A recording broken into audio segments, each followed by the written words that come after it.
পঞ্চমী, ষষ্ঠী, সপ্তমী, অষ্টমী সব ব্লগই তোমাদের সাথে শেয়ার করা কমপ্লিট। শুধু বাকি ছিল নবমীর দিনের ব্লগটা। তাই নবমীর দিনের ব্লগটা নিয়ে চলে এলাম। এই যে দেখতে পাচ্ছ ঠাকুরটা, আমরা কেন কলেজের পাশ দিয়ে যাচ্ছিলাম, তখনই চোখে পড়ে এই সুন্দর ঠাকুরটা। তাই একটু দাঁড়িয়ে দেখে নিই, আর তারপরে আমরা চলে যাচ্ছিলাম ডিনার করার জন্য। আমরা গেছিলাম সঞ্জয়ে। তো আমরা ডিনার করে নিয়েছিলাম চিকেন ড্রামস্টিক আর বাটার নান। তোমরা হয়তো শুনে অবাক হবে, চিকেন ড্রামস্টিকের সাথে বাটার নান, কিন্তু ব্যাপারটা কি হয়েছে দেখতে পাচ্ছ ফটোতে, যে এতটা পরিমাণে গ্রেভি দিয়েছিল চিকেন ড্রামস্টিকে যে বাটার নানের সাথে আর এক্সট্রা কিছু লাগেইনি খেতে। তো যাই হোক, আর ভীষণই ভালো লাগলো খেতে, আলাদা একটা ফার্স্ট টাইম খেলাম, বাট ভালো লাগলো। যেখানে যাও না কেন চিকেন ড্রামস্টিক কিন্তু শুকনো শুকনো হয়, মানে এতটা গ্রেভি দেয় না। বাট সঞ্জয় দিয়েছিল। বাড়ি থেকে বেরিয়ে আমরা কিন্তু আগে ডিনার করতে চলে গেছিলাম, তার কারণ হচ্ছে আমাদের ডিনার করার টাইমই হচ্ছিল না। যখন হয়তো টাইম হচ্ছে তখন বাজছে 2-3টে। দেখতেই তো পাচ্ছ যে সারা রাত ঠাকুর দেখে বেরোচ্ছিলাম। তো কোথায় কি খাবো না খাবো, মানে রেস্টুরেন্টরা তো প্রায় সব রেস্টুরেন্টই বন্ধ থাকে। তো যার কারণে আমরা ঠিক করেছিলাম যে আগেই আমরা ডিনারটা করে নিই। তাই আমরা ঘুরতে বেরোনোর আগেই ডিনারটা করে নিয়েছিলাম। তো এরপরে আমরা চলে গেছিলাম ঠাকুর দেখতে। আর এই যে প্যান্ডেলটা দেখতে পাচ্ছ, এটা হচ্ছে ছোট রাজবাড়ি আছে, সেইখানটায় করে হয়েছিল ওই প্যান্ডেলটা।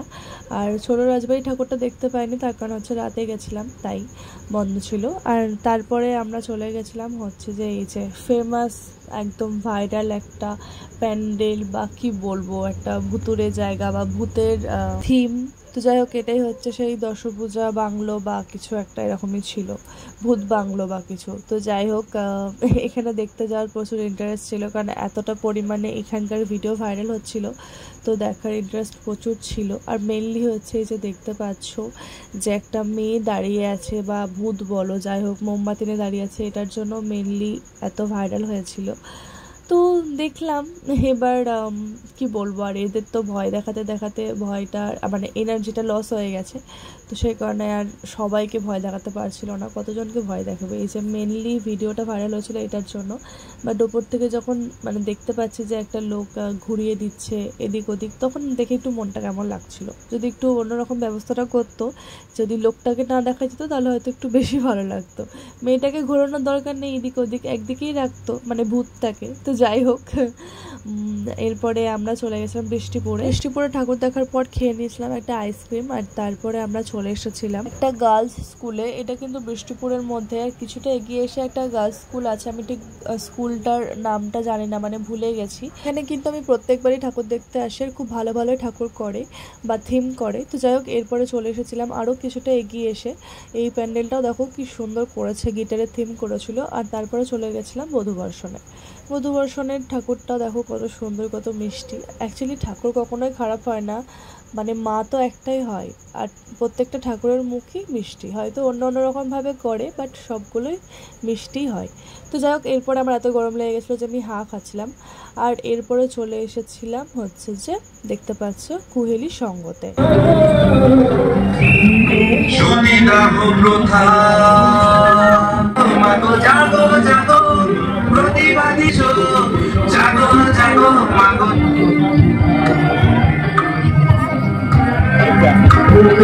মোড়ে গেলে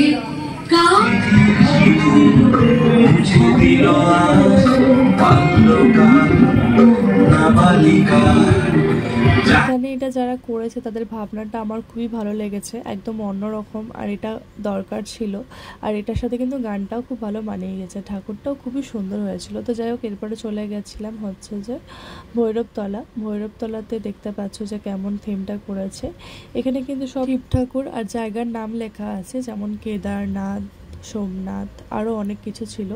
তো এরপরে চলে গেছিলাম আমরা আবারও একটা অন্য ঠাকুর দেখার জন্য, যেটা হচ্ছে সয়দাবাদ। দেখতেই পাচ্ছ, সয়দাবাদে চলে গেছিলাম। এদিকে ঠাকুর দেখার পর আমরা চলে গেছিলাম ছোবার ঠাকুর দেখার জন্য। দেখতেই পাচ্ছ যে কতটা সুন্দর, মানে নিখুঁত হাতের কাজ, গাছগুলো দেখো কত সুন্দর করে করেছে, আর এত ভালো লাগছিল। ঝাড়বাতিটাও খুবই ভালো লাগছিল। আর মেন যেটা ছিল দুর্গা মা, মানে দুর্গা মাটাকেও এত সুন্দর করেছিল, মানে জাস্ট দারুণ যে করেছে তাকে স্যালিউট সত্যি। এরপর চলে গেছিলাম স্বর্গদমে ঠাকুর দেখার জন্য। স্বর্গদমে ঠাকুর থেকে খেয়ে নিয়েছিলাম কুলফি, আর এদিকে আমরা চলে যাচ্ছিলাম হচ্ছে যে বাড়ি। আমাদের চলে যাওয়ার কথা ছিল বাড়ি। তারপরে আমরা বাড়িতে না ঢুকে চা খেতে চলে গেলাম। নতুন বাজারে বাজার বসে গেছে, ভোর হয়ে গেছে। এমন টাইমে আমরা বাড়ি ঢুকতে যাচ্ছিলাম যে টাইমে বাজার বসে গেছে, মানে ভোরবেলা হয়ে গেছে। আর 5টার দিকে কিন্তু বাজার বসে পড়ে, মানে 4:30 5টা দিকে। তো আমরা কলেজ ঘাটে চলে গেছিলাম চা খাওয়ার জন্য। ভাবলাম যখন ভোর হয়ে গেছে চলো চাটা খেয়ে আসি।